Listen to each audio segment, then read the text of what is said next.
Sangat berpuas hati lah. Sebab hari tu pun ada yang komen macam ni pun tukang okey, dia boleh repair, okey lah.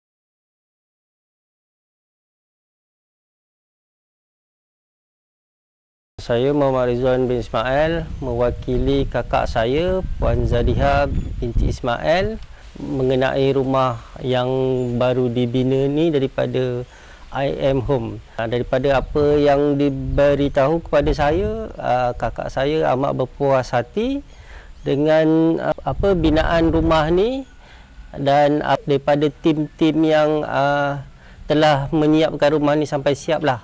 Perasaan sangat gembira lah, dan berpuas hati. Kakak bina ni untuk diri dia sendiri, dan dia dapat tahu mengenai IM Home ni pun daripada Facebook, dan dia terus menghubungi dan terus discuss. Membuat daripada cash ni lebih cepat lah, dalam masa beberapa 2 bulan saja rasanya kan. 2 bulan saja terus siap. Dia buat rumah di sini sebab dalam masa beberapa tahun lagi kan dia dah nak pencen. Jadi dia buat rumah dahulu. Nanti kalau dia dah pencen, rumah sudah ada lah kat kampung, dia terus balik kampung. Okey, daripada 10 saya bagi 9.5 lah.